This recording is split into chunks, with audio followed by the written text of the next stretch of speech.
stay-at-home parent is considered somebody who basically bulldozes and removes and mows down all the obstacles in front of a child. And, you know, I think this is an evolution from what we've seen with helicopter parenting. What happens is when they have this glamorized, idealistic, unrealistic perception, and then they are faced with the realities of breastfeeding, then they're thinking something must be wrong with me, so they stop. You know, we live in the only industrialized nation that doesn't have a federal paid leave.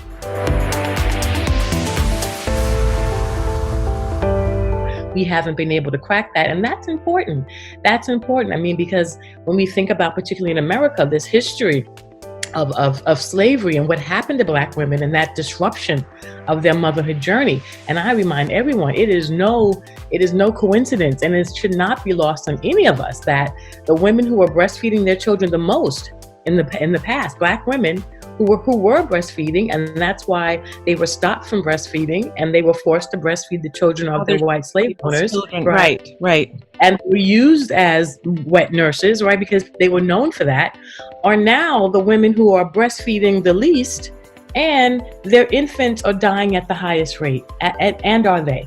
So there's something going on, historical and kind of generational and present, that we can't ignore.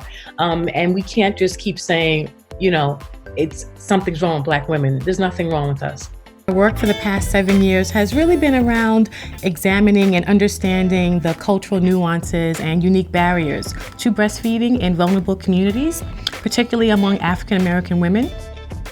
New moms face tons of challenges, from navigating life as a first-time parent to screaming babies to wondering if you're doing it all right. It can feel really overwhelming to anyone. But for women of color, there's a whole other level of stress that stems from systemic racism in our society and in our healthcare system. Kimberly Seals-Allers is the author of The Big Letdown, and she is the voice when it comes to the challenges that moms, and especially moms of color, face in this area.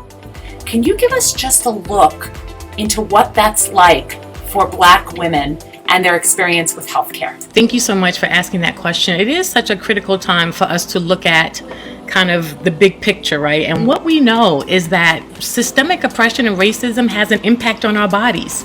And this impact has been playing out in Black women's birth outcomes for decades, right? My very first book, which came out in 2006, a pregnancy guidebook for Black women, that was really about how pregnancy and childbirth is different for Black women, not because of the act of giving birth, but the experience of what you're going through during that time has an impact on you. The unique social burdens that Black women carry are literally impacting our wombs.